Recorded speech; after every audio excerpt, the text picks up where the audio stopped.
Hello. Our story begins on the throne room's observation deck, inside of the luxury liner named Scylla. Anakin walked along the floors, looking down by his side. Covering his back was a cloak embroidered with golden silk. His hand was outstretched, and it was held by his young daughter, Grace. She was named after a famous Outer Rim pirate named O'Malley. The two of them stepped to the edge of the port and looked out the window at the hyperspace lanes passing by. She asked him where they were going again, and he smiled, turning to her and reminding her that they were returning to Coruscant, the planet at the heart of the galaxy itself. She looked up at him, as if on cue, decided to change topics. This time it was a question about why the hyperspace lanes were blue. He squeaked out an answer that made enough sense and was close enough to being true. They stood silently, watching hyperspace pass by them. Everything Anakin had done in his life led to this moment. He was proud of how far he had come. It wasn't easy to just transform his life into what it was now, to where he currently stood. His syndicate, his regime, his... Grace interrupted his line of thought, as she asked another very important question. How did he accomplish this? Anakin picked her up and swept her over his head, reminding her that he'd tell her when she was older, but she protested. She was older now. He laughed and plopped her down on his desk and dropped into his chair with a creak. She pouted at him, demanding a story, and well, how could he resist? He thought back on an appropriate time to start, and she, as she always could, sensed this. So she demanded from the beginning, and well, what a fine place to start. Anakin settled back and coughed his voice into a good speaking tone, and jumped in. Our story really begins on Tatooine, with two slaves. The Hutt Syndicate had made a decision about a year before Qui-Gon ever arrived on the planet, to buy up every slave and redistribute them.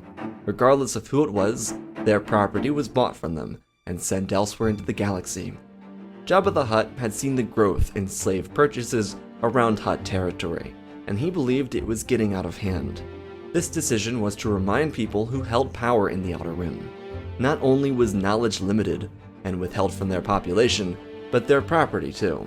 Slaves were people, yeah, blah blah, Anakin spat out, but to the Hutts, no one was sentient. If you were enslaved, you had one purpose: work and probably die. Anakin had fonder memories of Watto because of this, especially compared to where he and his mother ended up next. They were an unlikely duo, a young boy and a mother without a partner. Typically, pairs like this would be sold to families, indoor and outdoor servants. When the boy grew up, he would be moved to the outdoor, but no one just wanted to. So they were thrown from planet to planet constantly. Anakin's pod racer was also left behind as a result. When they finally found their home, it was on Ziggeria, working for an upper-class oligarch. Inside the residence were other slaves, and outside was a larger plantation. This wealthy individual lived off the land, but created their empire off the backs of other Ziggerians. The individual knew how to make the most of every situation. This was the worst time of Anakin's life. He was treated horribly, because even though he was an indoor servant, he was pushed, shoved, kicked, tripped, smacked, you name it. The owner needed to break Anakin's will, but he created a monster instead. Most kids he could do that to.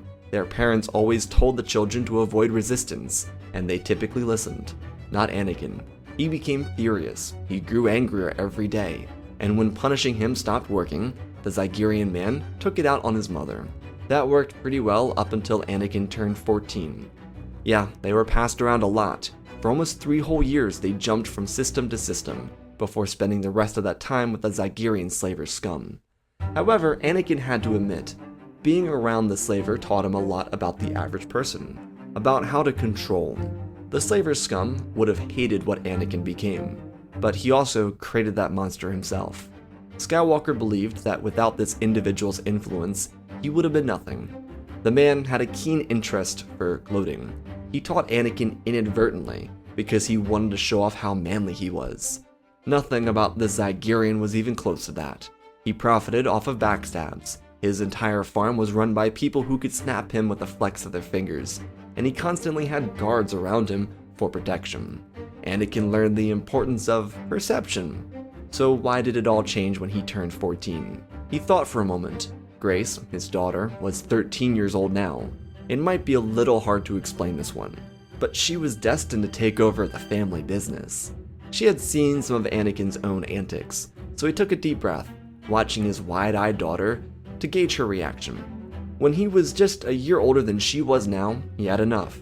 After laboring inside the home for the first year or two, the man had put him into the fields. Anakin wasn't old enough per Zyggerian legal standard, but they never enforced their laws because slaves weren't people. Anakin had to lift things that weighed more than he did, and often suffered injury as a result. The others in the field helped him when they could, but it was a risk. Skywalker spent a year grinding his bones to dust, and finally he snapped. He did something to piss the slave owner off, and the man hit his mother. What it was, Anakin couldn't even fully describe because it felt so natural. He marched towards the Zyggerian man. The guards didn't expect anything, and Anakin leapt at him, gripping the Zyggerian's neck, and with the sheer weight of his pounce, he threw them both off their feet.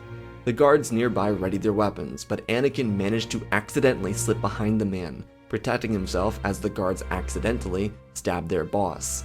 Anakin pulled harder on the man's neck, feeling vertebrae snap under the weight of his pressure. The screams echoed in his head at this very moment, and it made him feel powerful. Whether or not Anakin was the reason the man died, he didn't really care, but those two guards were quickly overrun by the rest of the outdoor slaves.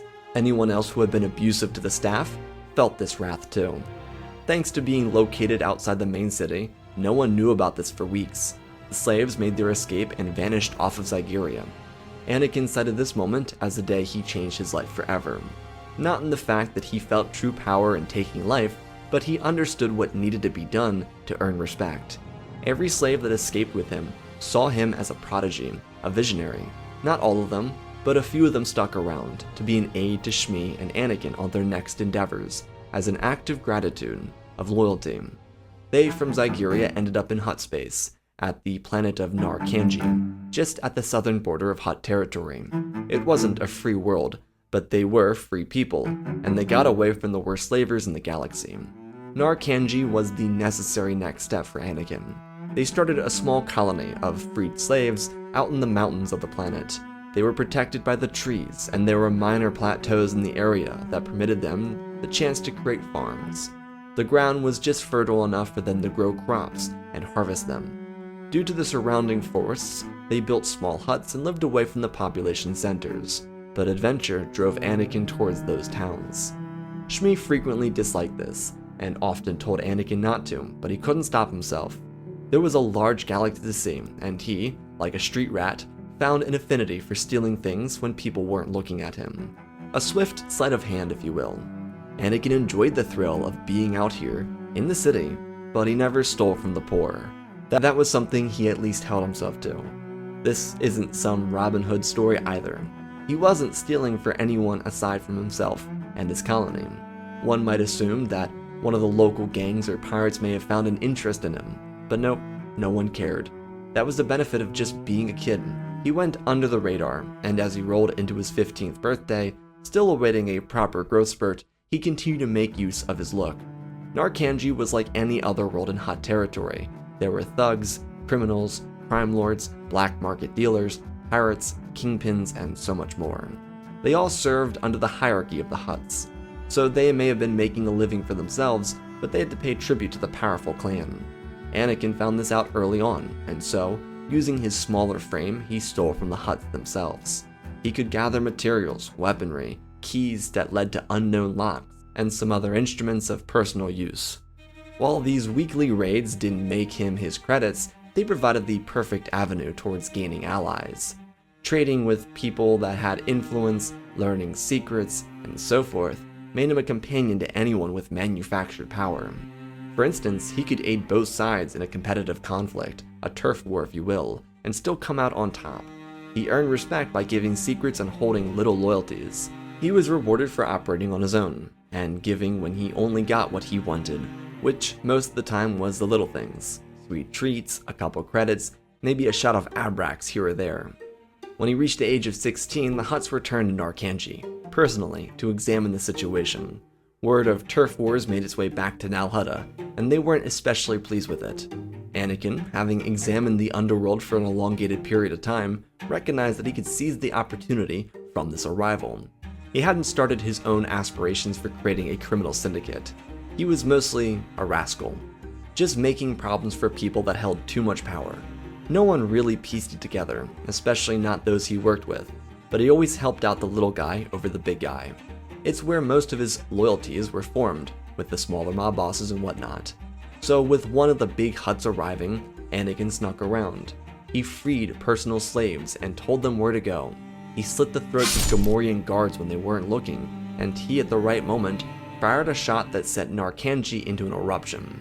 The reason these turf wars were getting so out of hand was due to a gap in power. The Hutt stopped caring about this world like the Republic did with Quen. Everything in the galaxy mimicked the Republic, and the Hutts at Naranji had simply forgotten to care. It was their territory, but at the edge of their space. The Hutts wanted more Republic territory because of the value in taking from the galactic government. Anakin got into a position overlooking the speech held by the Hutt, and he fired a blaster shot, straight through the slug's eye, killing it immediately. A frenzy erupted. A few people saw him, but didn't snitch. Blasters rang out and people died. Those who defended the Hutts paid the ultimate price, because they lost the battle and survivors were mutilated. Word slowly spread about who did it. Many people knew Anakin's name. No one knew where he called home though. So he was just an illusion. Someone who always took the side of the little guy, took jobs for seemingly selfless reasons, and killed a Hutt because he hated their stench. The funny thing is, too, that Anakin didn't really use blasters. That was one of his first 15 shots with a blaster in his lifetime. Not even the same one that he used to kill the Hutt. So most of all the other shots came with different weapons. Like his would-have-been talents with a pod racer, Anakin's hyper-focus with the blaster changed the world of Naranji. Many people celebrated Anakin for freeing them, because in theory that's what he did. Though the fight for Naranji was not over yet. Anakin was quite popular at this point, still barely past the age of 16, and people were starting to look towards him. The old mob bosses and crime lords promised their crews to take the fight to the Hutts, but they never did. The planet was filled to the brim with people in power who feared the Hutts, and Anakin showed no restraint, no fear. To the regular thugs and grunts, that was inspiring because they finally found someone who cared enough to act on behalf of all of them. Anakin's actions didn't just change the trajectory of the planet, but the response of the other worlds within Huttspace. As he sat there with his daughter, he bit his lip, thinking back on something. Grace asked him what the problem was, and Anakin looked at her and told her he just realized something. She wanted to know what it was, and he told her that if it weren't for that kill, he likely wouldn't have any of this. A lot of what came from that shot was PR that he wouldn't do himself. Not a claim of humility. Anakin's golden silk clearly didn't show that. But Anakin never went out of his way during his adolescence to make himself look good in anyone's eyes. He just did what he believed was right. The criminal syndicates were the way of life in the Outer Rim. They were the strongest and most powerful form of governance. Starting an internal war with the Hutts unintentionally brought him power. He held his daughter's hand, forever grateful that he, as a stupid 16-year-old, did something pretty stupid. Perhaps it was in the way he framed the story, but he never really put two and two together. He just never thought about it like that. He patted her hand gently and jumped back into the story with a smile. A few months went by following his assassination. His local popularity only grew. Despite being a kid, he utilized everything he learned from that slaver. Not that he took advantage of people, but he mastered making them happy. There were individuals that taught him how to fire a blaster, fight in hand-to-hand combat, and even gave him some potential ideas for breaking down the Hutt crime family. It was here where Anakin first started to conceive ideas on greater domination. The syndicates of the Outer Rim were numerous. The Hutts were one simple piece of the pie, and since the Hutts got creamed by a resistance force led by the mob bosses he freed on Naranji, Anakin created plans on plans. This entire time, his mother's colony remained a safe haven in the trees. Anakin stopped visiting because he didn't want to endanger those who helped him at first. Instead of relying on combat, he considered an option that people were semi-on board with. Since this was the Outer Rim, there were plenty of drug-run operations, and he considered poisoning the system. If there were individuals willing to fight on behalf of the Hutts, then why not make them pay for it? Anakin spent days with these people. He felt a certain grief over making people do work without helping, and that was the reason any of this worked. Anakin's personality was too etched in guilt over slavery and punishments his mother endured. So in his mind, everyone working for him wasn't working, but being enslaved. So he stayed up extra hours, working hard with everybody, and he learned techniques just to be an aide. Anakin didn't like the idea of doing nothing and sitting in an office, so he was on the ground with everyone.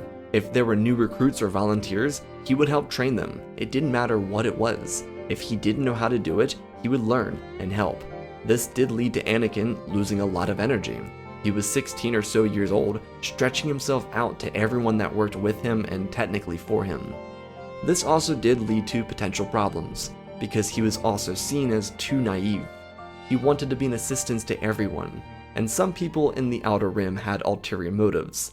This was crime territory, pirates were everywhere, and some tried to exploit his desire to help. They tried to make him their pawn. Sometimes he'd catch on, other times someone else would step in and protect him. It really was a benefit that he helped the little guys. Many of the smaller groups prior to the assassination had roots in the larger criminal groups. Their bosses and leaders typically learned from the functionality of a larger organization and then split off at one point to create their own. Their roots could go back to a simple planetary group or something as large as the Hutts. This led to individuals taking Anakin under their wing. One of his favorites was an older man named Uncle Orun. He worked with the Hutts on Nal Hutta, coming from a similar background as Anakin, but he ended up working for the Hutts as a form of freedom, despite his desires for something more. Orun took Anakin as a student, and that eventually developed into a father and son relationship. Found family, as Anakin learned, is just as important as actual family. The failed aforementioned Hutt attack that came shortly after the assassination was just the beginning. The crime family was very unhappy with everything that had transpired, and mobilized a fighting force. This is where Anakin's plan came into play. They created poisoned hookah canisters, which were common in troop barracks. There were laced death sticks, and Abrak shipments poisoned with a version of cyanide. This move obviously could be very costly for anyone who got their hands on any of these devices, but the distributors that were contributing to this little rebellion, most of which had contacts on Naranji, made it work. The resistance was mostly contained to Naranji and Releb. There were some other pockets elsewhere, but not enough to be a concern to Nal Hutta, so the Hutts never went out of their way to check on their shipments. With mobilization ramping up, more supplies were needed for their troops. Hookah stations to maintain troop happiness needed refills, and suddenly, those same new troops started dropping. Commanders and crime lords assigned to lead the attack on Naranji and capture it died after huffing on a death stick. And what about the entire bars full of crime bosses, selling their people into servitude to the Hutts, dying all at once? No one knew what was happening, but it was a calculated strike. They started with an idea, and like a flint striker, it sent a burst of light down a long and unending rope. Now, it came to a standstill. As Anakin approached the age of 17, he not only grew into his skin, but became incredibly invested in the accidental movement he started. He foresaw a truly united Huttspace, without the Hutts. His motivation, though, was not power. He wanted to free every single slave stuck inside captivity. It frustrated him beyond belief, because these people deserved freedom. All of them deserved the right to think and live for themselves. The idealistic sentiment didn't resonate with everyone on Naranji, but they respected his dedication. And after all, a number of those people had to admit that without Anakin, they'd be stuck in their own various forms of captivity. Uncle Orun monitored Anakin's development into what would be considered a high-tier crime lord. He maintained a control over his troops, and he also helped keep people happy. They say don't get high on your own supply, but they didn't lace their own material, so they were happy. That was the other benefit, something he and Uncle Orun came up with before Anakin became 17. They recognized that there were untapped markets for potential loyalty. If they could kill off the Hutt military, then there'd be people without oversight that could just join them. So Naranji became the home of sending out all the goods. Didn't matter who it was, they got them. They didn't have to pay a premium. The premium was loyalty, and that's what mattered most to Skywalker's growing regime. If you wanted death sticks, you got it, but you have to serve. Orun suggested giving themselves a name or a logo, and Anakin didn't really have anything creative at the time, so he just told them to keep on going. It was a motto adopted into the Resistance, keep on going, and the Hutts were forced to look for help from the other syndicates, but no one would bite. If they were going to form an alliance with any other syndicate, then those other syndicates wanted territory. The Hutts showed off their weakness by doing this, and the Pikes and Black Suns started getting a little curious if they could take a bite for themselves. It was an easy choice: sweep the Hutt syndicate, split the territory, maximize profit. Well, before that, Anakin decided it was time to put his own troops to test. The turmoil in the middle of Huttspace rarely affected anyone outside of it. He decided to change that. The Zigerians were just a short jump away, and with his forces mounted, Anakin made a move to challenge his syndicate. They needed battle experience if they wanted to fight the Hutts. The Hutts may have lost around half of their original fighting force from the drug attack, but they still fortified Tatooine and Al-Hutta. The Pikes and Black Suns were lurking, preparing to move their own troops. Anakin needed to master siegecraft, because a new plan was brewing.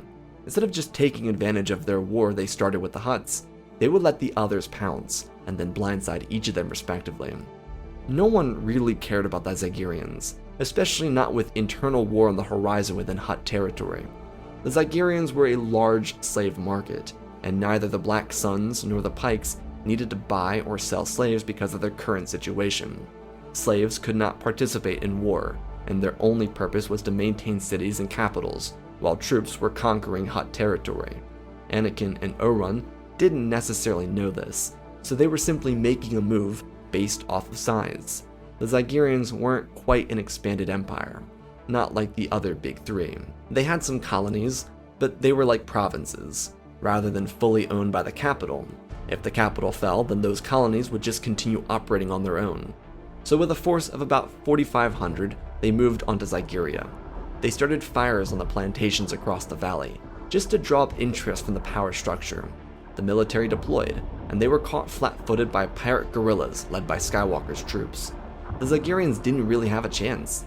They weren't even expecting a military force to be present on their planet.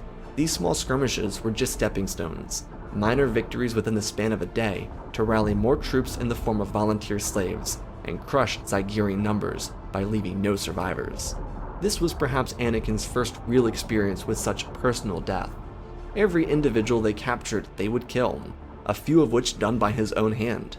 It changed his life. It taught him the importance of sending a message. The heads of lead commanding Zigerians would be placed around the capital before the sun rose, leaving the capital itself in disarray. Many of these were known commanders to the public, not the top per se, but known. The army deployed, stupidly, to investigate, and once again they'd be blindsided without the cover of their walls. Due to not having any knowledge of what happened the night before, they could only search for answers. Unfortunately for the Zigerians, that resulted in all of their deaths. The following siege would be the hardest part about the attack on Ziggeria. They had successfully taken down a majority of the army, but they still couldn't break the fortress. That was the illusion, the most impenetrable part of the defense. The walls were too high to scale. They didn't have any weapons to break down the defenses. So, the pirates were forced to sabotage supplied transports, civilian escorts, and whatever else tried to move away from the city. Eventually, the capital surrendered, and Anakin's criminals moved into it. They, however, were under strict orders to purge the warriors, allow the civilians a chance for reconciliation. The slaves were also freed, which was a big deal in a city center where there were far more slaves than people of the native population. This was a slaver empire, and Anakin gave these people the choice of dealing with the Zigerians themselves. His first time on this world, he had a fundamental change of understanding when it came to controlling others. Anakin's second visit to Ziggeria transformed the way he viewed oppression and life itself. The response, the revenge from the slaver population, was far worse than what he would have done. He learned from it, joined Uncle Oran, and left the planet, incorporating that into his own new regime. At that, he needed a name, something that could be recognized anywhere. Anakin had been thinking about the name situation since Oran mentioned it, and he had something. It coincided with a sketch he created, based off of a dream, something he didn't know was an actual Force vision. While the beast, or the name, isn't plural in its natural state, Anakin called it the Cthulhu. Its anonymity was solely based off the fact that Anakin didn't know what he wanted to do with it. But people within his circle liked it, especially Oran. He believed it could become a calling card, something simple and concrete. There wasn't too much to think about, just a simple name. What did it mean? Well, you'd have to find out. Perhaps that was the golden aspect about the name. its definition could be designed by those who now carried it. Following the capture of Ziggeria, a unique opportunity presented itself. A defecting crime lord from the northern quadrant of Huttspace reached out to Naranji. Freya Val from Delacrix was forced to retreat from her fortress due to an unexpected attack coming from the Pikes just east of her, at Obadiah. Nal Hutta caught her comms when she tried asking for reinforcements, and the Pikes slaughtered everyone who didn't immediately surrender. So she and a force of 1,400 left Delacrix and rendezvoused with 3 other minor groups associated with her organization, and departed from Huttspace to Arami, just east of Naranji. Freya was betrayed and furious that the Hutts left her out to dry, and she wanted revenge. However, she recognized without the additional support of another force, they wouldn't get too far. Well, news reached her, following the revelation of the Black Sun attack at Narkaja, that Ziggeria fell to a neutral entity based off of Naranji. Her commandants reached out and got word back from the Cthulhu about their willingness to collaborate. However, there were certain practices that needed to be met or rejected. Luckily for Freya, they weren't frequent for her organization. They operated under the banner of the Hutts, but their main practice was distribution of drugs. It was pretty much a cartel, and that was their main business. They did not have slaves. So the fortress on Delacrix was more of a collection of drug manufacturers. Slaves typically did not work on that because they could become spiteful and poison the batch, like how Skywalker did earlier. The combined force saw their military size grow exponentially, and instead of direct attack on the Hutts or getting revenge, Uncle Orun suggested a backside attack at Obadiah. With most of the Pike forces marching down towards Nal Hutta, they were undefended, and it didn't take much negotiating to get everyone to agree. The attack commenced, and similar to the assault on Ziggeria, it'd be over within days. The Pikes didn't have a large protection force, and once the slaves turned against their masters, it was an easy victory. Anakin also used this capture to prime themselves for an escape, because the Pike military rushed back to Obadiah from Quesh, but they were too late. They then allowed the Black Suns to repeat the same mistake. They never thought much about the attack on Obadiah, because they didn't even know about it. The Pikes covered it up as much as possible, even though they lost 3/4 of their slave force in battle. Their regime was instantly weakened. Not only did they lose most of their slaves, but their defenses and their infrastructure was crippled. And the Black Suns, well, they were only looking at victory over Nal Hutta. Without the Pikes attacking from the other side, the Black Suns became more determined for conquest. It never came because just as they broke through Nal Hutta's defenses, their capital was captured by the combined attack force led by Anakin and Freya. The Black Suns were the hardest to capture because of how extensive the defense lines were, but it really didn't matter. The Pikes, Black Suns, Hutts, and Zyggerians had each of their capitals mutilated by an arguably smaller force. Anakin's Cthulhu wasn't capable of an outright fight with the main military in either of these groups, but unlike the forces of the Outer Rim that typically preferred brute-like conflict, the Cthulhu utilized brains over brawn. Attacking weaker targets may have been disrespectful or dishonorable, but they were available, and now every major capital was weak, and the Hutts were the weakest of all of them. The Cthulhu quadrupled its size nearly overnight.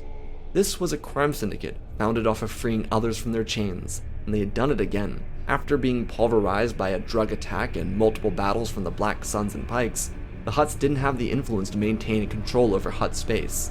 The Black Suns and Pikes quickly surrendered their power and influence in Huttspace to return to their capitals, and Freya carried a lot of weight in the northern reaches of Huttspace. It made for a perfect alliance, and so, on the note of conflict ending, how about another conflict? Being that Anakin was now closing in fast on his 20s, one would think that the galaxy was about to descend into the abyss of the Clone War, but nope. Maul caught up to Qui-Gon on Tatooine, rather than on Naboo. In an elongated duel, without a pod race to get them off planet, Obi-Wan would die. Maul would be defeated. In that, Dooku could see the cost of his actions. Killing Sifo-Dyas hurt him personally, but he was willing to make the sacrifice. When Dooku saw the pain in Qui-Gon's eyes after he laid his Padawan to rest, he realized he couldn't go further with his plan, so Sidious was dealt with. That, however, did not stop the Republic from electing another idiot. A separatist movement was growing, but it did not have a military, or really anything of use for anyone. There were frustrations from the mega corporations, but that also never got anywhere. They were too afraid without Palpatine, and Gunray, without Palpatine, was put into maximum security prison for the rest of his sleazy life. That was enough to startle the powerhouse conglomerates and keep them away from doing anything stupid. So they didn't spend the last 10 years building up a military for war, so why would they try and wage it now? Regardless, more interesting things were happening in the Outer Rim. Of course, Grace recognized her mother's name, and she knew the story of how they met, but how they got together always eluded her memory. The truth is, Grace knew the truth. She just liked hearing it over and over again. Whether it was Freya or Anakin, their eyes always lit up when they recollected the story of how they got together. Anakin always told it better in Grace's mind, but he started as he always did. After years of working together, they were separated for long periods of time. They spoke frequently and they got along well. Freya was always someone who interested Anakin, not even romantically, he just found her interesting. She was a character, larger than life, didn't really take crap from anyone, and beat him in a quick draw more times than he'd like to admit. Their work as administrators had gone well. The Cthulhu was growing. Without slavery and a more rewarding labor system, people were thriving. There remained tension because the other major syndicates hadn't fully been dealt with. But something else remained true.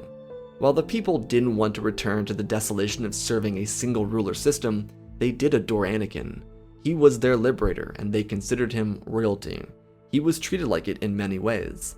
Despite this, he continued to frequent worker areas. He visited worlds under Cthulhu oversight, and he treated everyone with kindness and respect. It was one of his most identifiable traits. He walked with the quote-unquote commoners, and gave off a soft presence. In combat, he was a different person. The same went mostly for Freya. She never had the slave background that identified Anakin's character. She was raised outside of Hutt territory before being abducted into this life. She adopted the more cunning style of living to adjust and survive as a criminal. It's how she crept through the ranks to a crime boss. In different ways, they both had something stolen from them, and they only really found interest in each other through administration. They were both career-focused individuals. The Cthulhu needed more credits, so an influx of drug-related sales were made to make ends meet. This is where they started making moves into specifically separatist territory. They could capitalize off the markets because they weren't being watched over by the Republic. Eventually, it transformed into integration into Republic markets. What became the tying bond between Freya and Anakin was their brainstorming sessions. They were working with other leaders in the organization, trying to manipulate the Republic into their hands, and they eventually found the answer. After everyone left, too tired or simply out of ideas, Anakin and Freya remained, and they discovered the pathway to making the Cthulhu an officially recognized power in the galaxy. This was a crime organization, no doubt. Definitely not as cruel to its own population as the original Big Three, but still criminally run. Freya and Anakin created the strategy to bind the entire organization together, while forcing a profit into their hands to legitimize their power.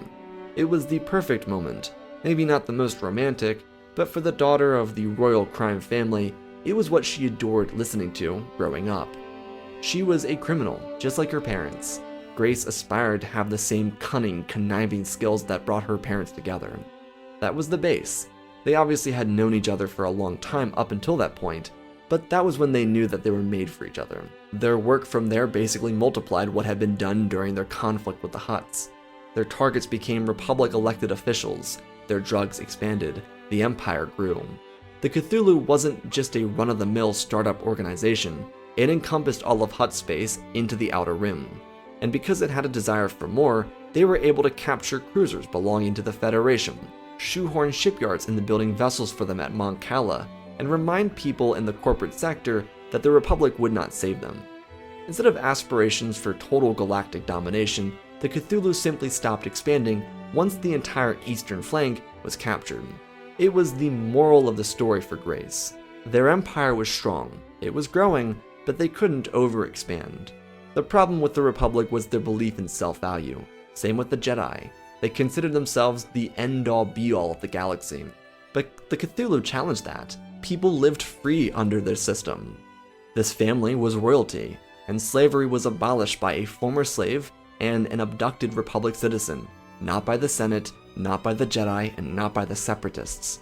Anakin held distasteful feelings for both the Republic and the manufactured Confederacy. But he was going to Coruscant.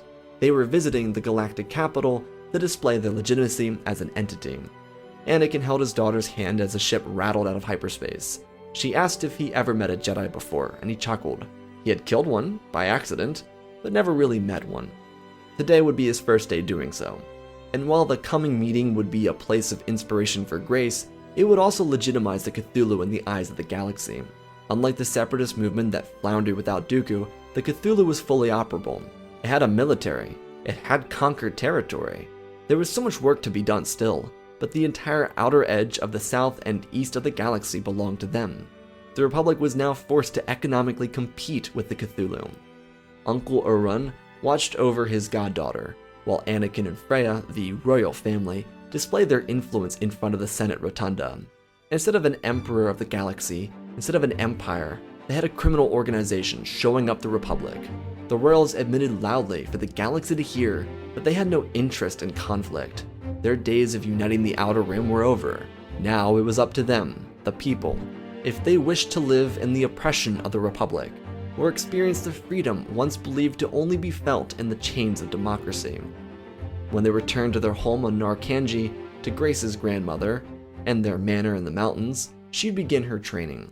Grace may have been 13 years old, but like her mother and father, she would have to walk their path. She needed to be one with her people. She needed to understand the importance of leadership and how to run a criminal organization.